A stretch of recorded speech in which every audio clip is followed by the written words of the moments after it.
और अंत समय आने पर उसे मोक्ष की प्राप्ति होती है। प्रिय दर्शकों, इस प्रकार से यह एकादशी सब कुछ देने वाली है। जब आप पृथ्वी पर है तो धन, संपत्ति, वैभव, आयु, आरोग्यता की प्राप्ति, उसके बाद अगर जिनको संतान चाहिए तो संतान की प्राप्ति और वैकुंठ की प्राप्ति अंत में आपको हो ही जाती है। ये एकादशी सभी को अवश्य ही करने चाहिए। अब बात करते हैं कि इस एकादशी का व्रत कैसे किया जाए। इसके व्रत के एक दिन पूर्व के नियम क्या हैं और उसके बाद हम सीधे आ जाएंगे इस विषय पर कि ये एकादशी का व्रत करना कब है। क्यों? क्योंकि ये विषय बड़ा महत्वपूर्ण है। ये बहुत जटिल विषय है और इस पर विस्तार से समझाने की और समझने की आवश्यकता है। प्रिय दर्शकों, एकादशी का जो व्रत है ना, व्रत के लिए आपको दशमी के दिन ही कुछ नियमों का पालन आरंभ करना होता है, क्योंकि एकादशी का जो व्रत है वो त्रिदिवसीय विधान होता है, 3 दिन का विधान होता है। ये कोई एक दिन का व्रत नहीं होता। इसमें पहले दिन अर्थात दशमी के दिन आपको नियमों का पालन करना होता है, कुछ नियम धारण करने होते हैं। जैसे कुछ वस्तुओं का त्याग है। दशमी तिथि को आपको कांसे के पात्र का त्याग कर देना है। कांसे की वस्तुओं का प्रयोग वर्जित कहा गया है। दशमी, एकादशी, द्वादशी को दशमी तिथि को ही आपने लहसुन, प्याज आदि को त्याग देना है। जो भी एकादशी व्रत करते हैं वो एक दिन पूर्व ही लहसुन, प्याज त्याग देंगे तिथि को, अर्थात व्रत के एक दिन पूर्व ही मांस मदिरा का सेवन जो करते हैं उनको मांस मदिरा का सेवन त्याग देना है, क्योंकि बहुत से ऐसे भी लोग हैं जो मांस मदिरा का सेवन करते हैं और एकादशी का व्रत भी करते हैं। तो आप एक दिन पूर्व ही मांस मदिरा का सेवन त्याग दीजिए। व्रत के एक दिन पूर्व आपको मसूर की दाल नहीं खानी है। दशमी तिथि को ही मसूर की दाल का त्याग कहा गया है। चने के साग, अब तो वैसे भी सीजन है, मौसम है चने के साग का, तो ध्यान दीजिएगा कि दशमी तिथि या कहें कि व्रत के एक दिन पहले आपको चने के साग का भी पूर्ण रूप से त्याग करना है। शहद भी एकादशी के इस अनुष्ठान में वर्जित कहा गया है, तो दशमी तिथि से ही आप शहद का भी परित्याग कर देंगे। आपको दशमी तिथि से कुछ नियम धारण करने होते हैं, जैसे ब्रह्मचर्य का नियम। आप जो भी माताएं, बहनें व्रत करती हैं एकादशी का या नहीं भी करती हैं, तो जो बाल धोए जाते हैं ना, उसका एक नियम है। शास्त्रों में एकादशी के दिन की मनाही है, बाल धोने की मनाही है और शुद्धि आवश्यक है। तो इसके लिए व्रत के एक दिन पूर्व ही आपको सर धो लेना चाहिए, बाल धो लेने चाहिए और उसके बाद ब्रह्मचर्य धारण कर लेना चाहिए। जब तक व्रत पारण नहीं हो जाता, आप ब्रह्मचर्य के नियमों का पालन करेंगे और शुद्धि का ध्यान रखेंगे। संभव हो तो दशमी तिथि के दिन अर्थात व्रत के एक दिन पूर्व आपको एक वक्त ही आहार लेना चाहिए। दिन में केवल अन्न खाइए, रात्रि को अन्न वर्जित गया है। लेकिन अगर कोई ऐसे हैं जिनकी दवाई आदि चल रही है, नहीं हो सकता है इस विधान से, तो आप कुछ ले भी सकते हैं, खा सकते हैं। परंतु अगर संभव है तो आप एक वक्त का आहार लेके दशमी तिथि के नियम का पालन कीजिए। रात्रि को दंत धावन आदि करके सोइए, जिससे कि मुख में किसी प्रकार का अन्न आदि ना रहे। और उसके बाद एकादशी के दिन, व्रत वाले दिन सूर्योदय से पहले अवश्य ही उठ जाइए। उठने के बाद स्नान आदि कीजिए। दंत धावन जो है, इस दिन आप टूथपेस्ट या मंजन का प्रयोग करते हैं तो वो वर्जित है, क्योंकि उसमें या तो नमक होता है या केमिकल होता है और दोनों ही आपके को खंडित करते हैं। आपके पास यदि व्रत वाला मंजन है तो आप उसका प्रयोग कर सकते हैं। स्नान आदि से निवृत्त होकर स्वच्छ वस्त्र धारण कीजिए। स्वच्छ वस्त्र धारण करके आपकी जो प्रतिदिन की पूजा है, आप पौष मोक्ष महत्व में सुन रहे हैं या अन्य कोई कथाएं सुन रहे हैं, उनको सुनिए। प्रतिदिन की आपके मंदिर की साफ सफाई पूजा है, उसको कीजिए, उससे निवृत्त होइए। तुलसी माता पूजन कीजिए, तुलसी माता को जल दीजिए। यहां पर ध्यान देने वाली बात यह है कि एकादशी के दिन तुलसी में जल देना या तुलसी माता की पूजा करना वर्जित नहीं है। एकादशी अगर रविवार ही नहीं पड़ रही है तो अगर रविवार ही है तो फिर तो आप जल आदि नहीं दे सकते। अन्यथा एकादशी के दिन तुलसी पूजन बहुत उत्तम होता है, बहुत अधिक फलदायी होता है। शास्त्र इसके विषय में कहते हैं द्वादशी के दिन तुलसी पूजन, या ये कहे कि तुलसी से पत्ता आदि नहीं तोड़ना चाहिए। एकादशी को भी पत्ता आदि आपको नहीं तोड़ना चाहिए। पूजन और जल आदि बहुत उत्तम है, वो करना चाहिए। इसके बाद के एकादशी व्रत का पूजन करेंगे, संकल्प करेंगे विधि विधान से। संक्षिप्त में वो समझा देता हूं, फिर मैं मुख्य विषय पर आ रहा हूं। एकादशी का पूजन करने के लिए आपके पास भगवान श्री हरि विष्णु की कोई तस्वीर या प्रतिमा होनी चाहिए। उनको स्थापित करने के लिए एक चौकी लीजिएगा। चौकी पर बिछाने के लिए आपके पास लाल या पीला वस्त्र होना चाहिए। इसके अतिरिक्त रोली मोली, पान सुपारी, लौंग, इलायची, धूप, दीप, नैवेद्य का अभिप्राय भोग में या तो फल अर्पित करें या पीले रंग की कोई मिठाई ले लें। खुश नहीं हो तो मिश्री या बताशे ले सकते हैं। इसके बाद जनेऊ अवश्य लीजिएगा। भगवान को अर्पित करने के लिए अगर इत्र संभव है तो इत्र ले लीजिएगा। ये सारी सामग्री एकत्र कीजिए। एकत्र करके जो आपका पूजा का स्थल है, जहां भी बैठ के आप पूजन करते हैं, वहां आसन लगा के बैठ जाएं। सारी सामग्री एकत्र कर लें। एक तांबे का लोटा लीजिए, उस लोटे को अच्छे से कर लीजिए, मांझ लीजिए। उसके बाद उसमें पहले थोड़ा सा गंगा जल भरिए। गंगा जल भर के फिर शुद्ध जल भरिए और फूल के माध्यम से, फूल के द्वारा उस स्थान पर जहां बैठकर आप पूजन कर रहे हैं या जो सामग्री आप भगवान को अर्पित करने वाले हैं, वो सभी सामग्री को और स्थान को जल के छींटे दीजिए। इस प्रकार से छींटे देखिए आपने स्थान को पवित्र किया है, सामग्री को शुद्ध किया है। भगवान की स्थापना कीजिए। स्थापना करने के लिए चौकी को बिछाइए। चौकी पर लाल या पीला वस्त्र जो आपके पास है वहां बिछाइए और उस पर भगवान की तस्वीर या प्रतिमा जो भी आपके पास है उसे विराजमान कीजिए। भगवान को विराजमान करके उनके सीधे हाथ की ओर घी का दिया रखिए और अगर तेल का दिया है तो वह आप उलटे हाथ की ओर प्रज्वलित करेंगे। उसकी विपरीत दिशा में धूप रखिएगा। पर भगवान की स्थापना करने के बाद आप अपने हाथ धो लीजिए, लोटे से जल लीजिए। हाथ धोने के बाद 3 बार जलाचमनी करेंगे, स्वयं जलपान करेंगे। ओम केशवाय नमः पी जाइए, जल लीजिए।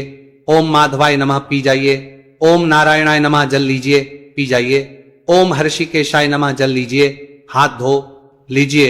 अपने आप को तिलक कीजिए, मौली बांधिए। फिर आप संकल्प करेंगे। संकल्प करने के लिए सीधे हाथ पर जल लीजिए। 1 रुपए का सिक्का दक्षिणा के रूप में कम से कम रखिए।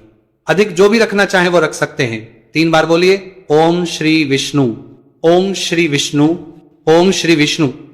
अपना नाम, गोत्र, जिस स्थान पर बैठकर संकल्प कर रहे हैं वहां का मकान नंबर, क्षेत्र का नाम, शहर का नाम, शुक्ल पक्षी एकादशी, पुण्यतिथि, आयु आरोग्यता प्राप्त अर्थाय, सुख संपत्ति प्राप्त अर्थाय, भगवान श्री हरि विष्णु प्रसन्न अर्थाय, पुत्र प्राप्ताय, एकादशी, व्रत, पूजन, संकल्पम, शंकर बोलिए 100 श्री विष्णु और वह भगवान के चरणों में अर्पित कर दीजिए। इस प्रकार संकल्प करने के बाद अब आप भगवान का पूजन करेंगे। मैं विस्तार से पूजा विधि यहां नहीं बताऊंगा क्योंकि उसमें समय बहुत चला जाएगा। उसके लिए आप हमारा पूजा विधि का वीडियो देख लीजिएगा। संक्षेप में बताऊं तो आप भगवान को स्नान के लिए जल अर्पित कीजिए, स्नान कराइए। स्नान करा के पंचामृत से स्नान कराइए, फिर पुनः शुद्ध जल से स्नान कराइए। भगवान को आप वस्त्र अर्पित करेंगे। वस्त्र के रूप में मौली का टुकड़ा तोड़िएगा और वह भगवान को कीजिएगा। वस्त्र अर्पित करने के बाद भगवान को यज्ञ पवित्र अर्पित करेंगे। यज्ञ पवित्र का अभिप्राय है जनेऊ से, जनेऊ को कभी भी ऐसे नहीं चढ़ाना है। जनेऊ को चढ़ाने से पहले आप उस पर माधी का तिलक कर लीजिएगा। तिलक करके फिर चढ़ाइएगा तो यज्ञ पवित्र अर्पित कीजिए। यज्ञ पवित्र अर्पित करने के बाद भगवान को इत्र लगाएंगे। इत्र कैसे? इत्र को आप फूल पर लगा लीजिएगा। फूल पर लगाकर फिर अर्पित कीजिएगा। इत्र लगाने के बाद भगवान को तिलक करेंगे। कुमारी से तिलक कीजिए। तिलक करने के बाद पुष्प अर्पित कीजिएगा। धूप दिखाइएगा, दीप दिखाइएगा। धूप दीप दिखा के फिर आप भगवान को नैवेद्य अर्पित कीजिएगा। नैवेद्य के रूप में जो भी आपके पास है, फल है तो फल, मिठाई है तो मिठाई अर्पित कीजिए और फिर 1 चम्मच जल अर्पित कीजिए। आशमनी के रूप में तदोपरांत तांबुल। तांबुल एक आवश्यक प्रक्रिया है। यहां बता दूं आपको कि आप सभी पुत्रदा एकादशी का व्रत कर रहे हैं और अगर पुत्र रत्न की प्राप्ति के लिए कर रहे हैं तो पान का पत्ता लीजिए, उसमें 2 लौंग, 2 इलायची, 1 सुपारी और थोड़ा सा कपूर अवश्य रखिएगा। पान के बीड़े को हाथ में उठाइए। भगवान से प्रार्थना कीजिए कि हे प्रभु, मैंने ये एकादशी का व्रत पुत्र प्राप्ति के लिए किया है, संतान की प्राप्ति के लिए किया है। मैं यह कर पूर्ण तांबुल आपको अर्पित कर रहा हूं, इसे स्वीकार करें और मेरी मनो इच्छा को पूर्ण करें। वह तांबुल भगवान को अर्पित कर दीजिए। तांबोलम, पोंगी, फलम, शुभ दक्षिणाम। जो भी दक्षिणा अर्पित करना चाहते हैं वो दक्षिणा चढ़ाइए। हाथ जोड़ के नमस्कार कीजिए। इस प्रकार आपके पूर्ण हो जाएगी। फिर आप कथा सुनिएगा। कथा के साथ विष्णु शास्त्र नाम का श्रवण अवश्य कीजिएगा। विष्णु शास्त्र नाम के बिना अधूरा है और हम आपके लिए कथा और विष्णु शास्त्र नाम दोनों एक ही वीडियो में रिकॉर्ड करते हैं आपकी सुविधा के लिए, तो उसको अवश्य देख लीजिएगा। साथ ही हम आरती भी उसी वीडियो में रिकॉर्ड कर देते हैं, तो आपको एक ही वीडियो में कथा, विष्णु शास्त्र नाम और आरती सब कुछ मिल जाता है। फिर आपको इधर उधर और कुछ ढूंढने की आवश्यकता नहीं पड़ती। इस प्रकार से कथा आप नियमों के अनुसार दिन को व्यतीत कीजिएगा, ब्रह्मचर्य का पालन करते हुए और सायंकाल को कीर्तन करते हुए। कीर्तन की बड़ी महिमा है। तो कीर्तन के लिए भी मैं आपके लिए हमेशा वीडियो अपलोड करता हूं, क्योंकि शास्त्र कहते हैं कि कीर्तन कैसे करना चाहिए। या तो वाद्य यंत्रों को बजा के, अर्थात ढोलक आदि बजा के, गा के और नृत्य करके, अगर कोई इस प्रकार से ना कर पाए तो पाठ सुन के या पाठ करके। तो जो पाठ उसमें सुनने के लिए कहा गया है पुराणों में, वो पाठ मैं आपके लिए रिकॉर्ड करके देता हूं। और वीडियो मेरा आता है कि एकादशी पर कीर्तन का फल और जागरण फल प्राप्ति के लिए सुने, तो वह वीडियो आपके लिए बड़ा उपयोगी होता है। एकादशी का व्रत जो है रात्रि जागरण और कीर्तन के बिना अधूरा ही है। और कीर्तन जो है वो मंदिरों में होते हैं, तो हर जगह मंदिर नहीं है, सबके पास और मंदिर है तो हर जगह कीर्तन नहीं होते। इसीलिए वो वीडियो आपके लिए बड़ा उपयोगी होता है, उसका लाभ लीजिएगा। और रात्रि जागरण करते समय भी वो पाठ सुनने चाहिए जो उसमें होते हैं, जो आपको रात्रि जागरण का फल प्रदान करते हैं। रात्रि जागरण आपको कम से कम 2 बजे तक करना है। आहार की बात करें तो आहार के रूप में केवल और केवल फल आहार ही लेना चाहिए आपको। अन्न आदि का प्रयोग वर्जित है। मिर्च और नमक का प्रयोग भी एकादशी के नियम के अनुसार वर्जित है, शास्त्रों में इसे वर्जित कहा गया है। फल और दूध आप ले सकते हैं, एक ही बार लें, इसका प्रयास कीजिए, क्योंकि शास्त्र कहते हैं कि जितनी बार आप आहार खाएंगे, चाहे फल आहार ही ले रहे हैं, उतना ही आपका पुण्य जो है वो कम होता चला जाएगा। एकादशी व्रत का मैंने इससे संबंधित एक शास्त्रीय वीडियो बनाया था, जिसमें बताया भी था कि किस प्रकार से एकादशी व्रत का फल मिलता है। भोजन की पूरी प्रणाली मैंने आई थी, अगर नहीं देखा है तो उसको देख लीजिएगा। इस प्रकार से एकादशी का यह व्रत आपने करना है। व्रत का पारण जो है आप अगले दिन होगा, और अगले दिन आप सूर्योदय से पहले उठ जाइए। उठने के बाद स्नान आदि करके स्वच्छ वस्त्र धारण करके पारण की पूरी वीडियो में अपलोड करूंगा, उसके अनुसार पारण कीजिएगा। क्योंकि पारण के नियम सभी एकादशियों के अलग होते हैं, कौन सा मंत्र, क्या भोग और किस विधि से पूजन करना है, वो सब जानकारी उसमें होगी। बहुत सारी एकादशी पर सुबह सुबह पारण करना वर्जित होता है, तो उस समय का भी आपको ध्यान रखना चाहिए। शास्त्र कहते हैं कि पारण यदि समय पर न किया जाए या पारण ही ना किया जाए तो आपके व्रत का केवल 30% पुण्य ही आपको प्राप्त होता है। इसीलिए पारण महत्वपूर्ण है, उसका वीडियो अवश्य आपको देखना चाहिए। अब बात करते हैं सबसे महत्वपूर्ण विषय पर कि किस दिन आपको व्रत करना है, किस दिन अशुभ योग है और कौन सा दिन है जो आपके लिए कल्याणकारी रहेगा। शास्त्र इसके विषय में क्या कहते हैं। प्रिय दर्शकों, हमें कई बार ज्ञात ही नहीं होता कि हमें एकादशी का व्रत किस दिन करना चाहिए, इसका चुनाव कैसा करना चाहिए। परंतु देखिए, अगर आप सच्चाई की बात करें तो शास्त्र तो यह कहते कि यदि आपने गलत दिन का चुनाव किया तो आप नरक के भागी हो सकते हैं। क्योंकि एकादशी का जो व्रत है ना, वो कई बार 2 दिन पड़ता है, पहले दिन और दूसरे दिन। तो इसमें परेशानी की बात यह होती है कि हमें एकादशी करने का है कि हम कल एकादशी मतलब बाद वाली एकादशी को करें या पहले दिन वाली एकादशी को करें। अब कई बार निर्णय अपनी सुविधा के अनुसार भी करते हैं लोग। वो सोचते हैं अरे नहीं यार, हमारे पास तो उस दिन काम है तो हम आज कर लेते हैं। कई सोचते हैं नहीं नहीं, कल हम फ्री हैं, आज हमारे पास काम है तो आज हम एकादशी छोड़ देते हैं, कल कर लेते हैं। तो वो अपनी विधा के अनुसार लोग चुनाव कर लेते हैं कि पहले दिन के अनुसार करें या दूसरे दिन करें, पर वो सर्वथा अनुचित है। एकादशी का व्रत जो है ना, उसको निर्धारण का नियम है। शास्त्रों में लिखा हुआ है कि कौन से एकादशी व्रत को करना चाहिए और कौन सा सर्वथा त्याज्य है, सर्वथा त्यागा जाना चाहिए। अगर उस दिन करेंगे तो उसके परिणाम शुभ नहीं होते। तो अब मैं आपको बताता हूं कि शास्त्रों में इसके विषय में क्या कहा है, कौन कौन से शास्त्र में इसके विषय में क्या वर्णन आता है। सबसे पहले मैं आपको बताऊं तो एकादशी 2 प्रकार की होती है। एक होती है संपूर्णा, एक होती है विधा।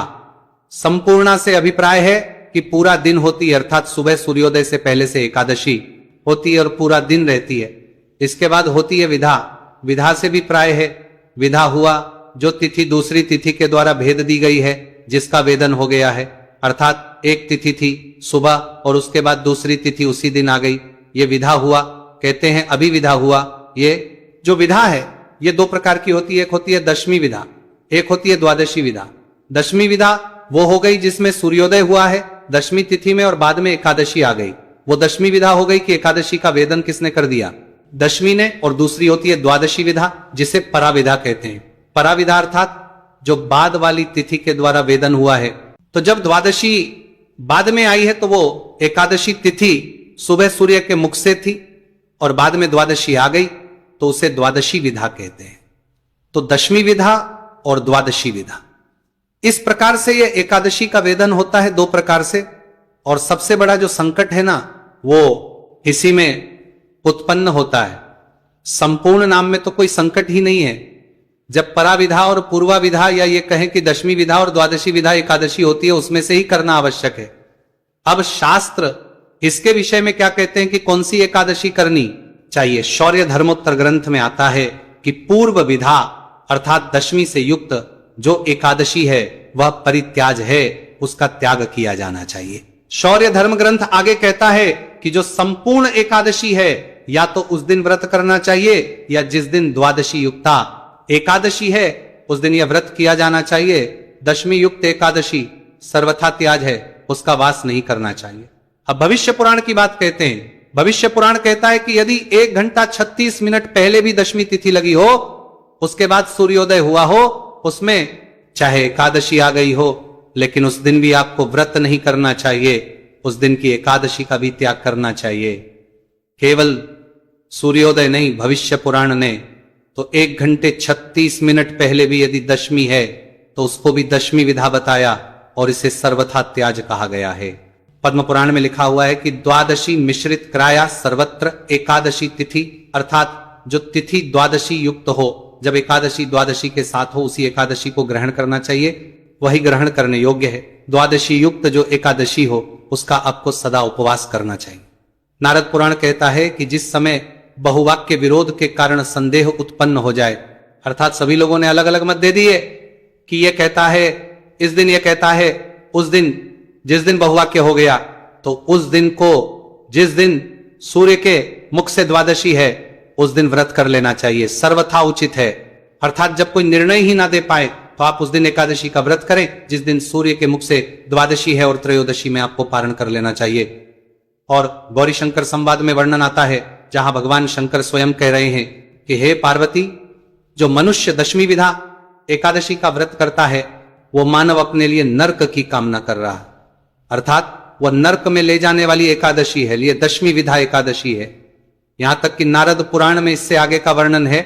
नारद पुराण कहता है कि यदि कोई मनुष्य या कोई पुराण यह कहे कि यह ब्रह्मा के द्वारा लिखा गया है और उसमें लिखा है कि आपको दशमी विधा करना चाहिए, तो उस पुराण को ही झूठा मान लेना चाहिए। इतनी बड़ी बात साफ साफ नारद पुराण में लिखी है, तो इससे यह तो निर्णय हो गया कि आपको कभी भी विधा एकादशी नहीं करनी है, पूर्वा विधा एकादशी नहीं, पूर्वा विधा एकादशी नहीं करनी है। अब बात आती है कि ये जो आने वाली एकादशी है इस पर यह योग कैसे बन रहा है और क्यों हम ये कह रहे हैं कि इसमें आपको सावधान रहने की आवश्यकता है। प्रिय आने वाली जो एकादशी है, पौष मास के शुक्ल पक्ष की एकादशी, उस तिथि की शुरुआत हो रही है 30 तारीख को, 30 दिसंबर को सुबह 7:51 पर, और यह समाप्त होगी 31 दिसंबर को प्रातः 5 बजे। तो ऐसे में 30 दिसंबर को यदि आप व्रत करते हैं, 2 दिन हो गए 30 और 31, 30 दिसंबर को यदि आप व्रत करते हैं तो इसमें जो तिथि है ये सूर्योदय हो रहा है दशमी तिथि में, क्योंकि इस दिन सूर्योदय है 7:18 पर, 18 पर सूर्योदय है, अर्थात 30 तारीख को दशमी तिथि में सूर्योदय हो रहा है। तो ये कौन सी एकादशी हुई?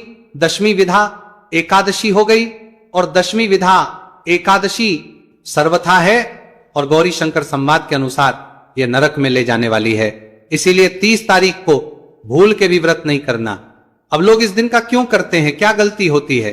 गलती यह होती है, लोग सोचते हैं अरे क्या हो गया, सुबह 7:30 पौने 8 तो आ ही रही है, और पौने 8 से और पूरा दिन एकादशी रहेगी, तो इसीलिए इस दिन कर रहे हैं। क्यों? अगले दिन 5 बजे, सुबह 5 बजे ही एकादशी समाप्त हो जा रही है, अर्थात 31 तारीख को सूर्य के मुख से भी एकादशी नहीं है, सीधी द्वादशी आ जाएगी। पर फिर भी शास्त्र कहते हैं कि व्रत जो है इस एकादशी का वो 31 को होना चाहिए।